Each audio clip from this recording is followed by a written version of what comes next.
Welcome back to another one. Figure I'd give you guys the update for the that little diesel heater I bought to keep the chicken coop thawed out for the winter. This last weekend it was downright cold. Lows were -20s and -17 and that, and it was extremely cold, wind blowing and that. Warmed up a little bit. Now today's Thursday night, and I come out just now a little bit ago and it was it's like 7 degrees. Feels like temperature is like -3 of the wind again, kind of getting some snow again, but we got hammered with snow over the last week. But the heater was doing really well. We're keeping it, 42 degrees or so, 38 to 42 degrees out here, and is keeping up. Everything's staying thawed out. Up until last Saturday, we lost power here at it was about 8:30 that night. We lost power. We come out within 20 minutes of losing power after we got candles lit for the kids and stuff inside and got winter clothes on and came out. I brought a battery out and hooked it up to a battery and ran, because it's just 12 volts, so I hooked it up to the battery. And at that point in time, I think it was down to 17 degrees in here. It had dropped, and I was just out here probably 15 minutes or so before we actually lost power, and we were still holding like that 38 degrees. So it doesn't take long for this coop to actually cool down after once you shut that heat off, just because it is not insulated. It's just thin fiberglass. But I said throughout the night though, it did die. The battery, I think it has to be closer to that 12 volts. Battery was still 11 volts in the morning, but it shut off, and I mean the heater was still on, but it gave me an error code for low voltage, so it was too low for it to stay running all night. And by the time we come out here in the morning at 8 o'clock in the morning, it was like -17 in here, and waters are definitely froze at that point in time. We lost power from it was about, like I said, 8:30, 8:40 that night, and it came on at 3 a.m. They finally got everything back together, but they had pulled plows, so Mid-American was unable to get out and fix, or it was hard for them to get out, so it definitely took them some time to get down here and find the power lines that were down. Then they had to call another crew out to get them put up and get them fixed, and so they finally did get them up, but I'm sure it was brutal for them because it was extremely cold, and I said snow blowing and everything else. Now, I said I got it going, I started it back up after that, and I actually just gave up on it because at that point in time it couldn't maintain it. It couldn't get me up to temp out here. It would run on high the entire time, and we'd still sit at that -5 to 0 degrees, and it wouldn't come up in temp. We finally got up to single digits, and so I left the heater off Monday and Tuesday, or maybe no, it was Sunday and Monday. I left the heater off. I shut the heat. Once the heater ran out of fuel Sunday afternoon, I left it off. I didn't turn it back on because it wasn't even touching it. We brought waters inside and kind of thawed them out a little bit, and brought a little water out to them every day, just enough that they could drink, and not enough for them to freeze, because it takes a while for us to get them thawed out and stuff. But when I did get it started, I started it back up Tuesday, and we're just doing okay now. I said, find it here. See if you can see this. Probably not. It's 43.3 degrees out here right now, and I have it hanging. I have the probe over here hanging by the bucket system for the quail. The vent for this is blowing kind of out and down over this way, because they have the little jugs and stuff. The water, they still have like a pop bottle with the water like this setup here. So I got that aiming down there for them, and it does maintain the heat that way. Just kind of blow it to the center and heat rises anyways, but still over here by the door, it's, like I said, 43 degrees. I don't know if you'll be able to read this screen. Hopefully you can.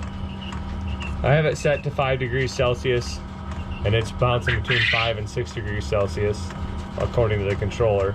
So it's just running on low.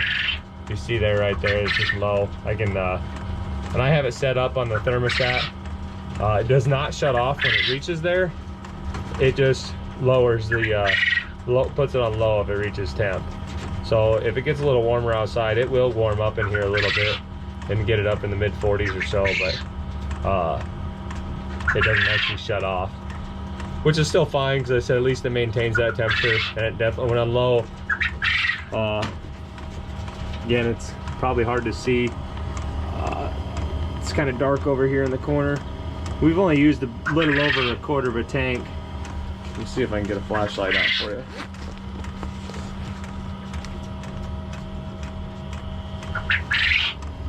Little over 1/4 of a tank, maybe 1/3 of a tank, and that's in about 24 hours.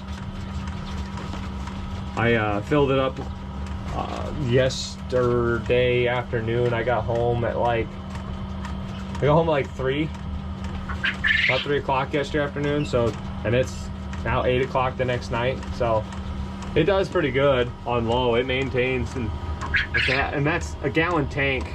They don't take a full gallon to fill it up, just because the fuel section or suction is down to here or so. So it leaves about a 1/4 tank in there, or about a 1/2 inch or so of fuel in the bottom that it will never suck out. I didn't actually show you the setup though, how we got it set up here. I just got it set on some shelf brackets. Again, it's really dark over here and hard to see.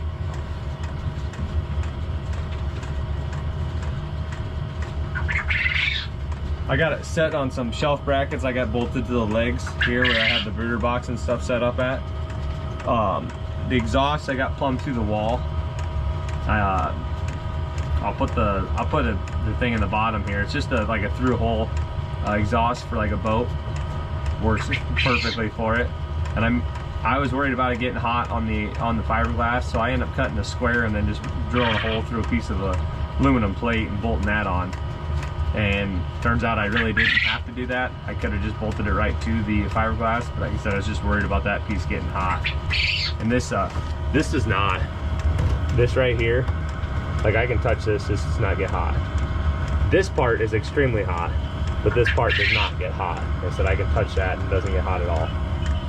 Same thing with the outside, doesn't get hot, but I said it's just the actual internal piece that actually gets hot there. But I said I wasn't sure, so I put the aluminum plate on there. One of these days when it warms up ever, I'll get ready for like in the spring or whatever, I'll fiberglass around that and get that sealed up, because there's an air gap all the way on this one side because it was a little uneven. I couldn't slide the heater back or forward anywhere to get that on a flat spot, so it's kind of sit back in there's a lip here, so you can see the little gap there. It's only on one portion of it. It's on the south side and we get the north winds, so it's kind of protected. The wind don't really blow in here, but I mean, it definitely does have cold air. And I mean, the door ain't sealed either perfectly, so it works. I took the cover off just because I thought I had a exhaust leak. Well, the exhaust actually fell off one of the days after it shut off with power. I lost power there. Got to put back on, but I just haven't put the cover on. And I don't mind it like this anyways, because it's easy to see how much fuel I have in there, so I know if I have to get it. So like right now I don't have to fill it up with fuel. I can wait till tomorrow, put more fuel in it.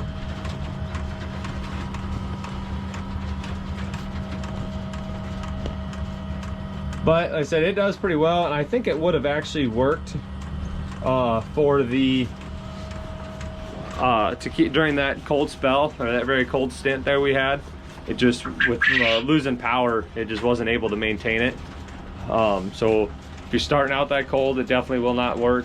I think it would possibly work if it, I mean, I think it was working before that. It was, I mean, it's still 30s, but and we were just getting into that really cold stint. But Sunday and Monday were just as cold, so it might have actually dropped down, but I mean, there's no way of telling now. I said with us losing power.